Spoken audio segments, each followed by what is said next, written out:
good morning, good afternoon to those who are watching. To those who are new here, my name is Angelina. I am a senior advisor here at Proactive. Today we have best practices to reactivate patients hosted by the one and only Dr. Layton. Dr. Layton, how's your morning going so far? Fantastic. How's yours? Amazing. Thank you for asking. Today, best practices to reactivate patients, basically ways to get those old patients to come back into the practice. We even have some scripts that we're going to be providing for you guys today. So without further ado, Dr. Layton, if you'd like to take the lead. Most of you that have been in practice, you've already done reactivation campaigns before. Docs that are new in practice, they may not know how to get started. So that's kind of where we're going to focus on docs that haven't really done reactivation campaigns before. These kind of best practices on how to do it. So where do you begin? Choose the method that works best for you. I like the idea of incorporating multiple formats, but email, direct mail, so postcard or letter, text, phone calls, they all work. There's times where we'll run just a direct mail campaign doing postcards. Those are good to do too, like when you're moving, so your office is changing location, you're adding a service, you're adding a new staff member. You could just run just a direct mail campaign with a postcard. Send that out to all your patient base. But leverage your campaign by combining multiple methods of engagement, proper timing, and you can always use an email service. So that way it's on a kind of like a drip campaign, it's always going. So that'll automate that reactivation, whether you're sending it weekly, monthly, however you want to do it. So choose your format, choose your message. Email is the cheapest and easiest way to track results. It doesn't cost it, to do it at all. There's no postage involved. So you're going to get your emails out to a large number of people for essentially next to nothing other than paying staff to do it unless you do it yourself. But you need to have a compelling subject line, be engaging, entertaining, educational, and you have to have that call to action. If you don't have a call to action, you're kind of wasting your time with your campaign with email reactivation. If you decide to do mail, postcards, they're cheaper than a regular letter. It's just that a letter allows you to put more content on the piece of paper.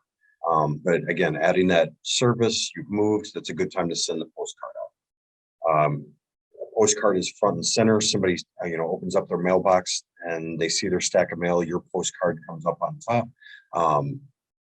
It's an easy way to be seen. Letters don't always get open. It's also a way for you to start to network. You can find a local printer, and that way you get to network and meet them, and they put together the print project for you. So maybe you potentially gain some business that way, start to establish a relationship. If there's nobody in your area that you're really interested in working with or haven't had success with, Vistaprint is a fairly reliable and affordable option to get it done. Just make sure you put that motivating message in your content. So when should you send it? For docs who haven't done a reactivation campaign before, you really want to at least be doing quarterly. There's docs that are doing stuff, where it's going out on a weekly basis. So whether it's a newsletter or they're just putting viable content, and that's kind of again, like a drip campaign. So they're putting stuff out on neck pain, low back pain, different things like that, just to keep that constant contact with their email base. But you can do the mailers, again, quarterly. Doing, the early spring, so say maybe around March, so you've gotten through January, February, whatever patients are coming in, maybe some have drifted off, you can reach back out to them. And again, into the school year, so before summer really begins, because you're trying to get amped up because maybe you don't see people as much during the summer. So again, at the end of the summer, so people are starting to settle back into the routines, getting ready for the school year. So again, that's a good time because now, maybe the stay-at-home moms or stay-at-home dads, kids are back in activities. So maybe they have some different free time. So again, you're reaching out to those people. And then early December, you're trying to miss all the heavy, time with Christmas cards and things like that are in the mail. So you want to be on the front end of that. So it sets up for a good end of year and a good beginning of the following year. So who should you send to? Evaluate your database. So you need to know your patients and who's in your database. If you have somebody that's passed away, take them off the database. Make sure you're not sending any mail or email to those people. You don't need to be a reminder for them for that source. Again, your campaigns, you're looking typically at people that are 3 months or more since you've seen them. You can do it different ways though. Some docs like to do it. Maybe they have a good group of patients that are from Aetna, or they have a good group of patients that are from Blue Cross. So you can use the reports in your systems that you're using, whether you're using ChiroTouch or whatever type of practice management software that you're using. Maybe you want to run all your Blue Cross patients and do a reactivation campaign with them, and then run one with all your Aetna patients, then United Healthcare, however you'd like to do that. That's what your EHR system allows you to do. Just don't overwhelm your staff. It doesn't make sense to send out, 10,000 postcards at once. Send it out in some smaller chunks. If you're doing the regular like drip campaigns, those nurture campaigns that, stuff's going out, weekly to all the people in your system that you're emailing, like the newsletter, that's a little bit different. But when you're trying to like reactivate and go for a bigger group of people, 1 to 200 maybe, because you're hoping to capture somewhere in the range of like anywhere between 8 and 10% of those people. So if you can get those people back in the books though, and you're starting to see an extra 8 people a week on a reactivation campaign, it's a nice ROI. The nice thing is with doing a reactivation campaign, these people have already chosen your office once before, so they're likely to choose it again. So you've kind of already cracked the code with get them in your office once, they'll return. So what next? So those reactivation campaigns need nurturing. So if you're sending stuff out, you're sending out a postcard, you need somebody to call those people and follow up with them. So over the next, few days, it should take up to 2 weeks at the most, depending on how many you've sent out.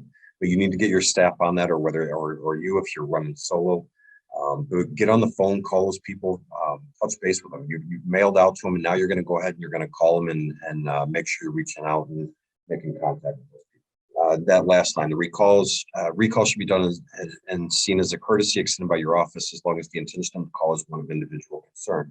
So that's more for your staff, that if they're complaining that like, I don't want to call a bunch of people. If you're telling them that's why they need to be calling, it's not because you're just necessarily looking to drum up business, but you also care about your patients that are in your database. They're your patients, and you want to check up on them and make sure they're doing well. So contact. So you've mailed them electronically or through snail mail. So you've done the postcard or email. You want to follow up with a call. You can email again. If it was initial postcard, then you can follow up with the email. You call again. That's if you got their voicemail, and then you can always do a text. We use a text service called Zing It. We also use the texts that go through Proactive. So our patients are getting a constant barrage of information. So we're always in touch with them. We included a couple scripts. They're pretty simple. You can use those, come up with your own, tweak these as needed, but just something to give you kind of a baseline or a guideline of what to say on the phone. But whether you want something really short and sweet, just call them to say, we're checking on how you're feeling, or if you want, we're updating files. And then what does the patient respond with once you're on the phone with them? So yeah, they want to get in. Okay, great. Then you get them on the schedule as soon as possible. They say they're doing okay and they're not looking to come in right now. Okay, then we're just going to check up with you quarterly.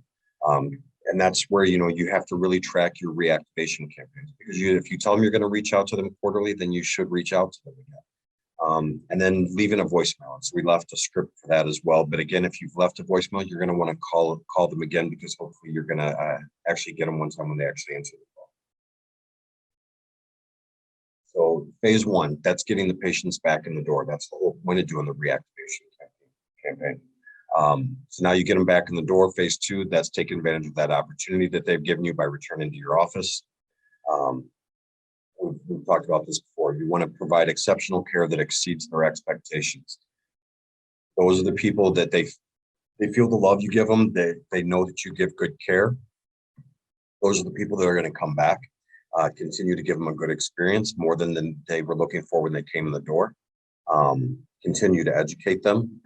Patients shouldn't always be chasing pain. Yes, that's normally what drives them in the door, but you want to talk more about function.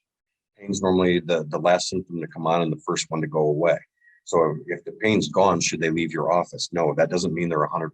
So educate your patients, talk to them about, their condition, do re-exams.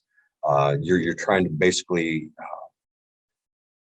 and create that necessity of why they need to be in your office. They need to understand that. So help them see their successes. As you see patients get better, you see that, they have improved hip flexor strength or improved range of motion, or they couldn't sit more than 5 minutes at a time, or they couldn't change position, or they crawled in your office and now they can walk. Give them a high five, give them a hug, let them know that they're doing better. They want somebody else to see it too. So reward them for that. As you get excited, they get excited, and excited patients refer. Thank you so much, Dr. Layton, for that presentation. I really like that last point that you closed off with the fact of, creating that excitement for the patients, because just creating that elevation of emotion just has them correlate with your practice with something, positive, something to look forward to. So I can see how that would be a very positive outcome. But I did have 2 questions for us today. So the first question, you mentioned that there was good times to do these reactivation campaigns, for example, in the beginning of summer, beginning of fall, things like that. What is your opinion on doing these reactivation campaigns during holidays? So like with, we like doing one early December, again, ahead of all the Christmas mail. We want to be on the front end of it. We don't want to be in the middle of it. We don't want to be part of all the clutter in the mailbox. Right. If we're doing a direct mail campaign. If you're doing an email one, most of the email campaigns people are doing are more frequent, so there's that constant barrage. So it's not going to affect as much being around the holidays. You're constantly nurturing those, and so those are constantly going out, whether you're doing a daily, weekly, monthly. But I don't like my stuff stuck right in the middle of the holiday and it getting lost in that mess and getting deleted or thrown away. Got it. Okay. So basically trying to avoid all that traffic that usually comes through their emails during that season, right? So we're trying to create a time where ours stands out above everything that's going on. Exactly. Okay, that makes sense. 100% makes sense. And then, do you have any recommendations on maintaining organization when following up with these patients? Because throughout the presentation, I noticed that, following up with a patient is important, but with those patients who are saying, I'm doing fine, I'm doing okay, and then you say that you're going to follow up with them next quarter, what are some ways that, chiropractors or the front desks people can maintain that organization and make sure that they're staying on top of this follow-up process? So we'll create a report that we run from Chiropractors. That's just the software we happen to use. So when we're running a campaign, we print it off. And if we did a direct mail campaign, we're checking off who got direct mail. And those are the people we're going to follow up calls with. And that campaign is running. And so we're going to check back quarterly on that. So we know when that campaign started. So, at the outset, when you're doing those calls, we try to get our calls done in that first week. That's typically very doable. But then again, we're going to follow up every 3 months on that campaign. As we run new campaigns, we can run the reports and we can select our time frame for the patients on their patient activity. So again, where we're talking, it's patients that are 3 months and out. So if we run another campaign, that new campaign is going to be for the next group of people that are in that 3-month campaign. Got it. Okay, that completely makes sense. Got it. Thank you. Yeah, that's pretty much answered the questions that I have for us today. Again, thank you so much, Dr. Layton, for that amazing presentation. We will see everyone next week. Have a nice day, Dr. Layton. Thanks, you too.